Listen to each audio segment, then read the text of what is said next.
पानी में उतरकर मणिमाला के रास्ता रोकती है। बारिश कब रुकेगी? धीरे धीरे बाढ़ का पानी बढ़ता ही जा रहा है। पूरा गांव पानी में डूब चुका है। माँ, मुझे बहुत भूख लगी है, कुछ खाने को दो ना। ऐसी बाढ़ में इस तैरते हुए बांस के घर पर मैं कैसे खाना बनाऊं? इस बांस के घर पर चढ़ते वक्त जल्दबाजी में दाल और चावल के अलावा और कुछ खाने को नहीं ला पाई। अब तुझे खाने को क्या दूं? भूख से तरसते हुए, बाढ़ के पानी से उलझते हुए इस तैरते बांस के घर में बैठे धीरे धीरे वो आगे बढ़ने लगे और मणिमाला जल पड़ी बांस के घर की रस्सी खींच रही थी। अब क्या करूं? हमें खाना कहां से मिलेगा? जिंदा रहने के लिए कुछ तो खाना पड़ेगा। मुझे भी बहुत भूख लगी है, मैं भी भूखी हूँ, लेकिन इस बाढ़ में सारा खाना नष्ट हो गया है। जतिन मणिमाला की बात सुनकर उससे पूछता है, अच्छा जलपरी, तुम क्या खाती हो और तुम्हारा असली घर कहाँ है? हमारा भोजन है सामुद्रिक फल, फूल और पत्तियाँ, लेकिन वो सब नदियों में नहीं मिलते, इसीलिए हम नदी में रहने वाले मछलियाँ, सीपियाँ खाना सीख गए हैं। अच्छा, तो तुम समुंदर में रहती हो, लेकिन तुम्हारा परिवार कहाँ है? तुम वापस समुंदर नहीं जाओगी? पता नहीं वो अब कहाँ है। हम सब समुद्र राज्य लौट ही रहे थे कि तभी एक जोरदार तूफान आ गया। नदी के पानी में पेड़ का एक बड़ा सा डाल टूटकर गिर पड़ा और उसी में मैं घायल हो गई। मणिमाला जलपरी की ऐसी बातें सुनकर तितली उससे पूछती है, जलपरी मणिमाला, फिर क्या हुआ? मैं तैर नहीं पा रही थी। नदी के किनारे मैं अपने पति और बेटी के साथ खड़ी थी, लेकिन लगातार बारिश के कारण नदी में अचानक बाढ़ आ जाती है। तब मैं खुद को संभाल नहीं पाई और परिवार से बिछड़ गई। बहते हुए आकर मैं एक टहनी पर अटक गई। तभी तुम्हारे पिताजी आकर मुझे बचाया। चिंता मत करो जलपरी, तुम अपने परिवार से जरूर मिलोगी। मेरा पति तुम्हारी मदद करेगा। तभी बारिश थोड़ी रुकती है और उनके गाय कपिला जोर से रंभाने लगती है। जब कपिला को दूध देने का समय होता है, वो इसी तरह रंभाती है। अब हम कपिला का दूध पीकर थोड़ी भूख मिटा सकते हैं। हाँ भाग्यवान, तुमने आज हमारी जान बचाई। मैं पेड़ की डाल पर बैठी सब सुन रही थी। तुम्हारी बेटी को देखकर मुझे बहुत दुख हो रही है। चिंता मत करो, मैं तुम्हारे साथ ही जलपरी मणिमाला की पता लेकर आऊंगी। ये कहकर टूनी चिड़िया उस डाल से उड़ जाती है। उड़ते हुए वो जंगल पार करके एक गांव में पहुंचती है और वहाँ की एक पेड़ पर बैठ जाती है। ये लोग तो इस गांव के नहीं लगते। ऐसा लग रहा है जैसे किसी और गांव से यहाँ शरण लेने आए हैं। आखिर बात क्या है, मुझे जानना पड़ेगा। टूनी चिड़िया पेड़ की डाल पर बैठे उनकी बातें सुनने लगी। अगर हमारे गांव के जतिन भाई की तैरती हुई उस बांस की घर में हमें खींचकर ना उठाती तो हम डूब ही जाते। तो सिर्फ जतिन की बांस की घर की ही तारीफ कर रहा है। अगर वो मछली जैसी अजीब प्राणी बांस के घर को हमारे पास खींचकर ना लाया होता, जतिन भी कुछ कर नहीं पाता। और उधर तब तैरती हुई बांस के घर में भूख थोड़ा कम हुआ, फिर भी मुझे और खाने का इंतजाम करना होगा। ठीक तभी पानी में एक मछली उछलती है और ऐसा देख जतिन को एक विचार आया। वो अपनी जाल बाढ़ के पानी में डाल देता है। हाँ, लगता है कई मछलियाँ फंसी है। जतिन जब जाल निकलता है तो देखता है कि उसमें 3 हिल्सा मछलियाँ फंसी है। मछली तो पकड़ ली, लेकिन मैं इस बांस के घर में पकाऊंगी कैसे? चिंता मत करो भाग्यवान, ये घर बनाना खत्म होते ही मैं सारे इंतजाम कर रखे थे। घर में सूखी लकड़ियाँ और लोहे की पत्थर में बना मिट्टी का चूल्हा रख दिया था। खाना पकाने के लिए जतिन अपनी पत्नी को चूल्हा और लकड़ियाँ देता है। ये देख लावण्या, वाह, फिर तो हम खाना बना सकते हैं। ये तुम पहले क्यों? ए डायन, क्या तुझे मछली की खुशबू मिल रही है? मुझे तली हुई मछली की खुशबू आ रही है। तूने बिल्कुल सही कहा, मुझे भी आ रही है। लेकिन चुड़ैल, इस बार में मछलियाँ कौन तल रहा है? खुशबू से मुंह में पानी आ गया। मुंह में तो पानी आएगा ही। ये कोई आम मछली नहीं है, ये है हिल्सा मछली की खुशबू। उधर तैरते हुए बांस के घर में खाना पकाने के बाद लावण्य खाना परोसती है। तली हुई हिल्सा मछली के साथ चावल खा के मन एकदम खुश हो गया। भाग्यवान, जलपरी खाना खाया ना? हाँ खाया, जलपरी पेट भर के खाना खाया। उधर तब पेड़ पर बैठी चुड़ैल तैरते हुए बांस की घर को देखती है। देख, उस तैरते हुए घर से मछली की खुशबू आ रही है। चल वहाँ चलते हैं। ये कहकर चुड़ैल, डायन और भूतनी तीनों उड़ते हुए जाकर डायन घर की छत पर बैठती है। चुड़ैल घर के अंदर घुस जाती है और भूतनी पानी में उतरकर मणिमाला के रास्ता रोकती है। तुम लोग समझदारी से इस तैरते हुए बांस के घर में चढ़ के बाहर के पानी से तो बच गए, लेकिन आज हमसे नहीं बचोगे। घर में जितने मछलियाँ हैं जल्दी से हमें दे दो। अरे बाप रे, ये तो चुड़ैल है, हमें कुछ मत करना। हमारे पास जितनी भी मछली है सारे दे देती हूँ। ए चुड़ैल, जरा इधर तो आ। पानी में एक असली जलपरी है। ये तो शायद हिल्सा मछली से भी ज्यादा स्वादिष्ट होगी। ये कहकर भूतनी मणिमाला का हाथ कसकर पकड़ लेती है।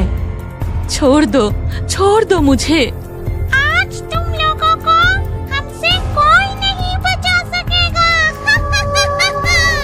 बाढ़ के पानी में तैरते हुए घर में जतिन के परिवार और मणिमाला जलपरी भूतों की शिकंजे में आ जाते हैं। दूर दूर तक ऐसा कोई नहीं जो उन्हें बचा सके।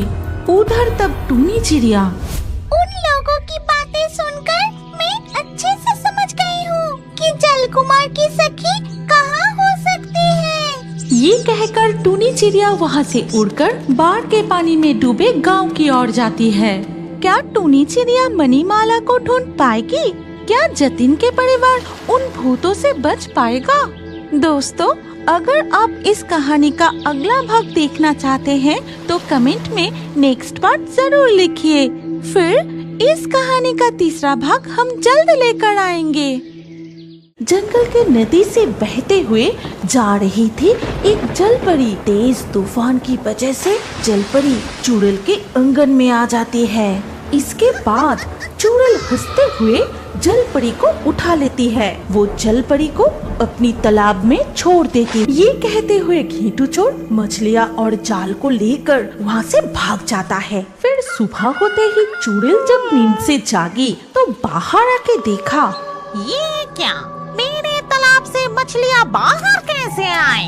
आज तो बारिश भी नहीं हुई जिससे तालाब से मछलियाँ बाहर आ जाएगी। अरे यहाँ तो तालाब का कुछ कचरा भी दिख रहा है। लगता है कि ये जाल से निकला होगा। आखिर हुआ क्या, देखना पड़ेगा। चुड़ैल अपनी दिव्य दृष्टि से तालाब के पानी के अंदर गहराई तक देखती है। अरे ये मैं क्या देख रही हूँ, किसी ने मेरी पूरी तालाब खाली कर दिया है। तभी चुड़ैल थोड़ा आसपास ढूंढते ही उसे दिखाई देता है, ये क्या, ये तो किसी इंसान के पैरों की निशान है जो कीचड़ में साफ साफ दिख रहे हैं। देखूं तो ये निशान किस दिशा में गए हैं। फिर चुड़ैल उस निशान का पीछा करते हुए कुछ दूर जाते ही वो समझ जाती है कि वो चोर किस गांव की तरफ गया है। फिर अपना रूप बदल कर गांव के अंदर जाके देखती है। अरे भैया, बहन जी, ले जाओ ले जाओ, बस कुछ ही मछलियाँ बची है। जो ये मछली खाएगा वो भाग्यशाली होगा। अच्छा, मछली खा के भाग्यशाली होंगे? मैं इन मछलियों को देखकर ही पहचान गई कि ये मेरे तालाब का है। बदमाश चोर मेरी मछली चोरी करके यहाँ बेच रहा है। रोक, मैं तुझे नहीं छोड़ूंगी। ऐसी सजा दूंगी कि जिंदगी भर चोरी करना ही भूल जाएगा। और जिसने भी तेरे से मछलियाँ खरीद के ले गया है उन्हें भी सजा दूंगी। चुड़ैल उस दिन फिलहाल वापस चली आती है। फिर अगले दिन एक भिखारी का वेश धारण करके, मुझे कुछ खाने के लिए दोगी? थोड़ी तली हुई मछली मिल जाती तो बहुत अच्छा होता। अब तो ज्यादा दिन नहीं बचूंगा। मरने से पहले ये आखिरी इच्छा मछली खिला के तू पूरी कर दे बेटी।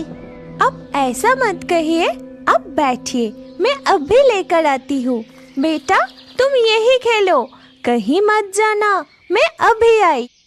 जैसे ही वो औरत अंदर जाती है, चुड़ैल उस बच्चे को उठाकर जादू से मछली बना के अपने थैले में भर लेती है। इसी तरह चुड़ैल पूरे गांव में घूमते हुए गांव के सारे बच्चों को मछली बनाकर अपनी थैली में भरने लगती है। अब समझ में आएगा मेरे तालाब की चुराई हुई मछलियाँ खाने का क्या अंजाम होता है। फिर चुड़ैल जंगल में वापस आकर अपने तालाब के पास जाते ही वो असली रूप में आ जाती है। इसके बाद वो अपनी थैले से मछली बने बच्चों को तालाब में छोड़ते हुए कहती है, जाओ अब तालाब में रहो। अभी तो तुम छोटी मछलियाँ हो, इसीलिए पानी में छोड़ रही हूँ। जब बड़ी मछलियाँ बनोगी तो मैं रोज एक एक को पकड़ूंगी, काटूंगी और तल के खा जाऊंगी। हमें छोड़ दो, हमने तुम्हारा क्या बिगाड़ा है? क्यों हमें मछली बना दिया? हमें घर जाने दो, मुझे अपनी माँ के पास जाना है। सही है, कुछ समझ नहीं आ रहा। चलो हम सब मिलकर भगवान से प्रार्थना करते हैं कि हमसे जो गलती हुई है उसे माफ करके गांव के सारे बच्चे को वापस लौटा दें। हाँ, आपने बिल्कुल सही कहा। चलो सब हम भगवान से प्रार्थना करते हैं। इधर बारिश और तूफान और तेज होते ही जा रही है, जैसे पूरी दुनिया अभी पलट जाएगी। जंगल के सारे पेड़ हिलने लगते हैं, तालाब का पानी, नदी का पानी उथल पुथल करने लगता है। ऐसी स्थिति में जंगल के नदी से बहते हुए जा रही थी एक जलपरी। तब जलपरी तेज तूफान की वजह से चुड़ैल के आंगन में आ जाती है। बाप रे बाप, ये कैसी बारिश और तूफान आ गया है। ऐसा लग रहा है कि तालाब का सारा पानी बहकर मछलियाँ भाग जाएगी। आज पूरी रात तालाब के किनारे पहरा देना पड़ेगा। ये कहते हुए चुड़ैल घर से बाहर आते ही देखती है, अरे ये क्या, एक जलपरी ये मेरे आंगन में कैसे आ गई? मुझे भी समझ नहीं आ रहा है। नदी में तैर रही थी, अचानक तेज तूफान के वजह से नदी में लहर उठी और उस तूफान के वजह से ही आपके आंगन में आ पहुंची। वाह वाह वाह वाह, ये तो कमाल हो गया। आज तो लगता है कि मेरे अच्छे दिन आ गए हैं। आधा इंसान और आधा मछली, ना जाने कितना स्वादिष्ट होगा। क्या आप मुझे उस नदी तक छोड़ देंगे? मैं अकेले ये स्थल भाग पार करके नदी तक नहीं पहुंच पाऊंगी। तुम्हें नदी में जाने की कोई जरूरत नहीं है। आज से तुम भी मेरे इस तालाब में ही रहोगी। जब मेरा मन करेगा तब तुम्हें काट कर खाऊंगी। मतलब तुम मुझे कैद करके रखना चाहती हो, मुझे खाना चाहती हो? तुम बहुत बुरे हो, एक चुड़ैल हो। हाँ, मैं एक चुड़ैल ही हूँ। इसके बाद चुड़ैल हंसते हुए जलपरी को उठा लेती है। छोड़ दो मुझे, बदमाश चुड़ैल, ये तुम ठीक नहीं कर रही हो। इसका सजा तुम्हें भुगतना ही पड़ेगा। लेकिन चुड़ैल कुछ नहीं कहती। वो जलपरी को अपनी तालाब में छोड़ देती है और जलपरी को तालाब में देखकर मछली बने छोटे बच्चे को थोड़ा राहत महसूस होता है। डरो मत जलपरी, वो चुड़ैल तुम्हारे जैसे हमें भी इस तालाब में कैद करके रखे है। ये क्या, तुम इंसानों की तरह बात कैसे कर रहे हो? हम इंसान ही हैं। चुड़ैल ने जादू करके हमें मछली बनाकर इस तालाब में कैद करके रखा है। बाद में हमें काट के खाएंगे। वो चुड़ैल ने तुम्हारे साथ ऐसा क्यों किया और तुम सब यहाँ आए कैसे? वो चुड़ैल हमारे साथ ऐसा क्यों किया ये तो हम भी नहीं जानते जलपरी। लेकिन एक दिन दोपहर को जब मैं खेल रहा था तब। इसके बाद छोटे मछलियाँ जलपरी को पूरी कहानी सुनाती हैं। जलपरी सब कुछ सुनने के बाद कहती है, तुम सब चिंता मत करो, मैं तुम्हें बचाऊंगी